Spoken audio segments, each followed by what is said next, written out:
जय श्री राधा दोस्तों, very good morning. स्वागत है आप सबका। चलिए ध्यान दिएगा, आज का ये सेशन है तो इसको कंप्लीट देखिएगा। साथ में हम लोग 26 फरवरी का भी ऐड करेंगे। ओके, मैं हूं आप लोग का CS देवी दोस्तों, एलटीएम के साथ करंट वाली चाय। तो पहला प्रश्न देखिएगा। देखिए, हाल ही में दोस्तों गिधवा और कोपरा जलाशय वेटलैंड्स ये क्रमशः किस जिले में है? तो दोनों दोस्तों कौन कौन से जिलों में है? ऑप्शन यहाँ पर है दोस्तों, देखेंगे कौन कौन से जिले में है।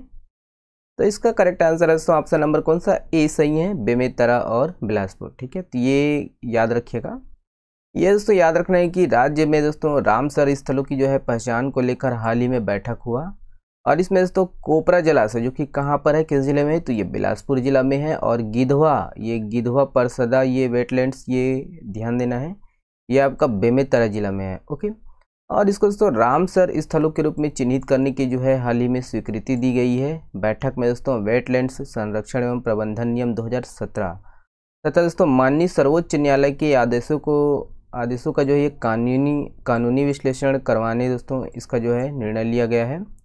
ये ध्यान दिएगा दोस्तों, ये गिधवा परसदा और कोपरा जलाशय ये वेटलैंड्स है, आर्द्रभूमि जिसको बोलते हैं। यहाँ पर दोस्तों प्रवासी पक्षियों के लिए ये जो है प्रवासी पक्षियों के लिए उपयुक्त है, जहां हर वर्ष दोस्तों हजारों पक्षी जो है प्रवास के लिए आते हैं। ओके, तो ये ऐड कीजिएगा, ये किस जिले में है। ओके, चलिए ये वाला प्रश्न देखिएगा।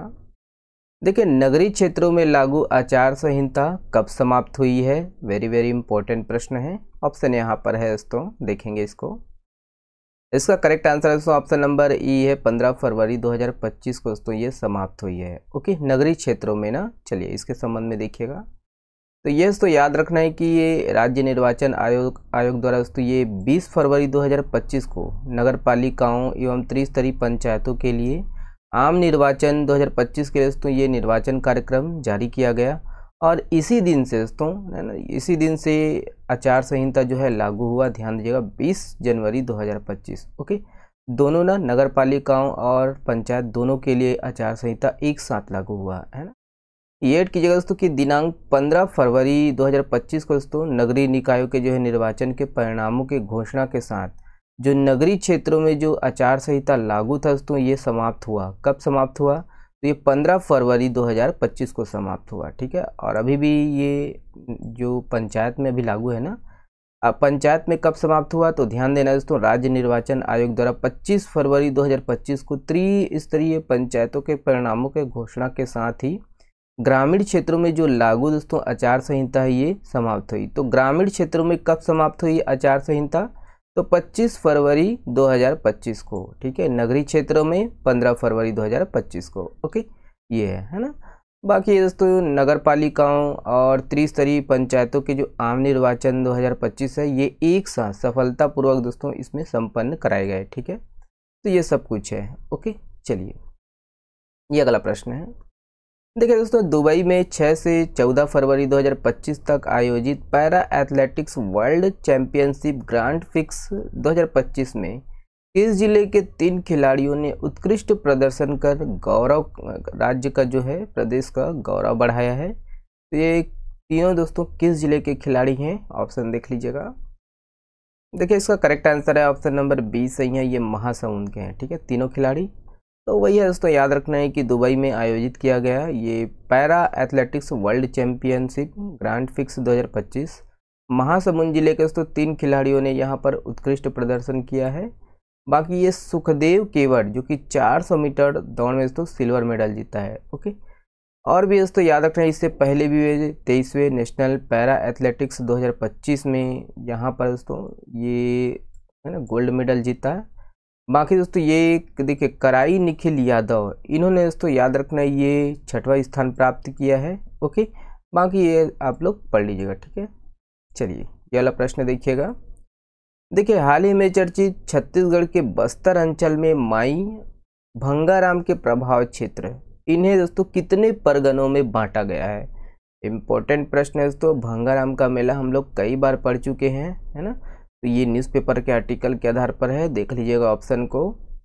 इसका करेक्ट आंसर है दोस्तों ऑप्शन नंबर कौन से? तो ऑप्शन नंबर डी सही है, 9 परगनों में बांटा गया है। ओके, चलिए तो ये दोस्तों याद रखना है, ये छत्तीसगढ़ के दोस्तों बस्तर अंचल में माई भंगाराम के प्रभाव क्षेत्र को 9 परगना में बांटा गया है।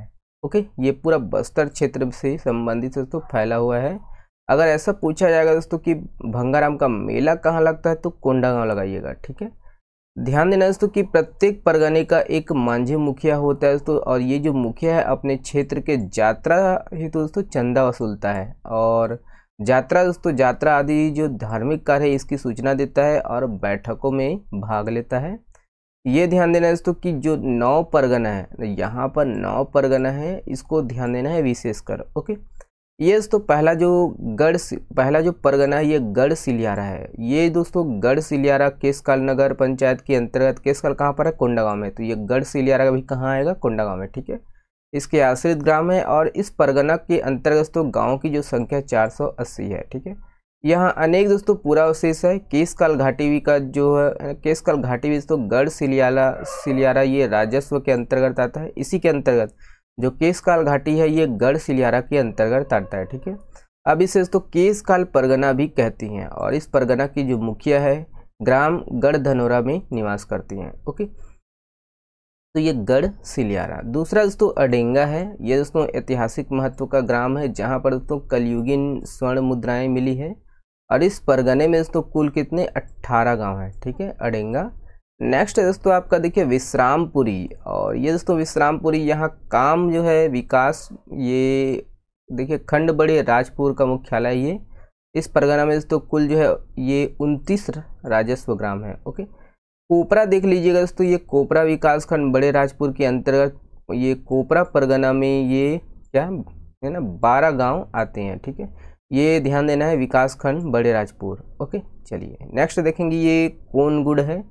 कोनगुड़ दोस्तों ये विकास खंड फरस गांव के अंतर्गत आता है। ये अति दुर्गम क्षेत्र में ये परगना है। भाई ये फरस गांव कहाँ पर है, ये कोंडागांव में है ना, जहाँ विकास खंड अंतागढ़ के दोस्तों यहाँ पर ये अंतागढ़ के भी कुछ ग्राम आते हैं। अंतागढ़ कहाँ पर है, तो ये कांकेर में है ना। दो जिलों के जो गांव हैं इसके अंतर्गत आते हैं, और इस परगना में 50 गांव हैं, और इसे तो झुझियान परगना के नाम से भी जाना जाता है। ओके, नेक्स्ट है दोस्तों देखेंगे कि आंवरी है। आंवरी ये केशकाल विकास खंड के अंतर्गत आंवरी परगना में 20 गांव आते हैं, और कोंगेरा दोस्तों ये जो गांव है वर्तमान में कांकेर जिला के अंतर्गत आता है, जिसमें 18 गांव हैं जो केशकाल घाटी के नीचे बसे हुए हैं। ओके, नेक्स्ट है दोस्तों आपका देखिए सोनबल ये कोंडागांव विकास खंड के अंतर्गत सोनबल परगना में 30 गांव आते हैं। अधिक दूरी होने के कारण दोस्तों है ना, इसके जो निकट के ग्राम है पीपरा, इसको दोस्तों परगना मान लिया गया है। ओके, आलोर आपको पता है दोस्तों, आलोर की गुफा है ना, तो ये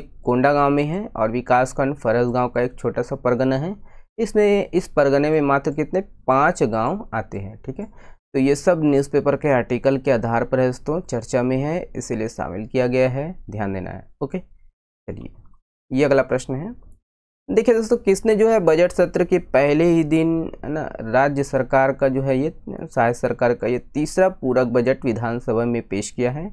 ऑप्शन देख लीजिएगा, वैसे भी पिक पहचान जाइए, तो करेक्ट आंसर है ऑप्शन नंबर ई है, OP चौधरी। ओके, तो यही है दोस्तों, याद रखना है कि वित्त मंत्री ने दोस्तों है ना, वित्त मंत्री ने बजट के जो है पहले ही दिन राज्य सरकार है ना सहायता सरकार तीसरा जो है ये अपना जो है पूरक बजट विधानसभा में पेश किया। किसने, तो OP चौधरी जो कि वित्त मंत्री हैं।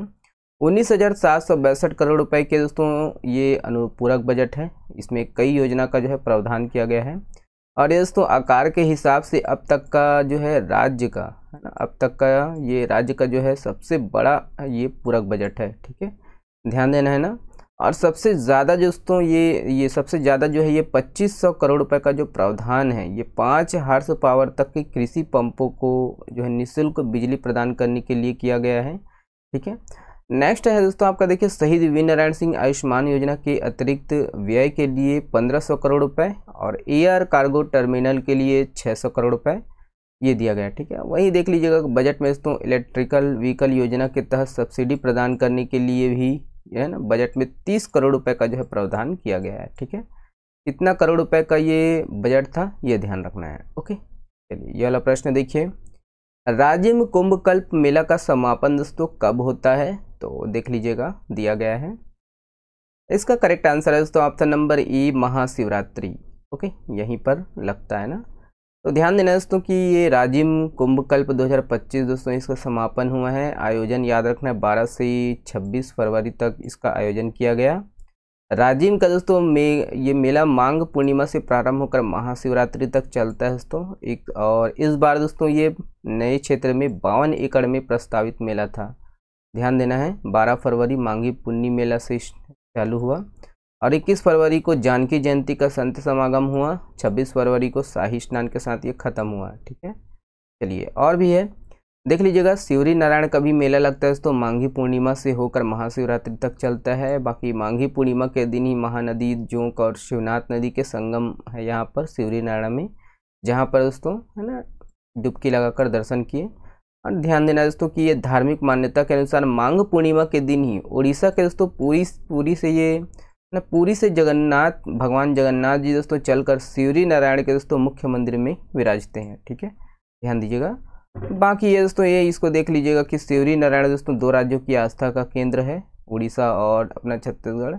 रामायण काल में दोस्तों अपने 14 वर्ष के दौरान राम जी ने दोस्तों है ना ये यहाँ पर आए थे शिवरी नारायण, और सबरी ने दोस्तों यहीं पर उन्हें जो है जूठे भेर खिलाए थे। ओके, चलिए हर साल दोस्तों लगता है यहाँ पर मेला, ये ध्यान देना है। ओके, चलिए ये अगला प्रश्न है। देखिए हाल ही में चर्चित सोगड़ा आश्रम यह किस जिले में है? तो सोगड़ा आश्रम दोस्तों ये करेक्ट आंसर है ऑप्शन नंबर बी, ये जसपुर में है ना। हाल ही में दोस्तों मुख्यमंत्री जी यहाँ पर गए, तो ध्यान देना है यहाँ पर दोस्तों प्रसिद्ध अघोर संत भगवान अवधूत राम के दोस्तों ये सोगड़ा आश्रम है और माँ काली की यहाँ पर मंदिर है। ठीक है, ध्यान देना ये सोगड़ा आश्रम कहाँ पर है। ओके, चलिए ये वाला प्रश्न देखिए झूम-ईर नृत्य महोत्सव का दोस्तों आयोजन कहाँ किया जा रहा है? तो ये दोस्तों झूम-ईर महोत्सव का जो आयोजन है ये असम में किया जा रहा है। Option number B correct answer है। ध्यान देना है कि ये झूम-ईर नृत्य महोत्सव का आयोजन असम में किया जा है ना, असम में किया गया। चलिए इस प्रश्न का जवाब आप लोग को देना है दोस्तों। देश का जो है प्रकृति परीक्षण अभियान के प्रथम चरण में छत्तीसगढ़ को दोस्तों राष्ट्रीय स्तर पर कौन सा स्थान मिला है, इसके बारे में आप लोग को बताना है। कमेंट्स में पूरा डिटेल से बताइएगा। ओके, चलिए बहुत बहुत धन्यवाद, शुक्रिया। रहिए मस्त रहिए और हाँ पढ़ते रहिए। वीडियो से कुछ सीखने को मिलता है, कुछ जानने को मिलता है, तो आप लोग शेयर कीजिएगा दोस्तों, है ना। चैनल में नए हो तो चैनल को सब्सक्राइब कर लीजिएगा, ये सब्सक्राइब बटन है ना, ऐसा बटन होता है, सब्सक्राइब कर लीजिएगा दोस्तों, है ना, ऐसे ही है। और वीडियो को शेयर कर दीजिएगा। बाकी दोस्तों अगर इसका PDF चाहिए तो टेलीग्राम में मैं डाल दूंगा, उसको डाउनलोड कर लीजिएगा। शुक्रिया।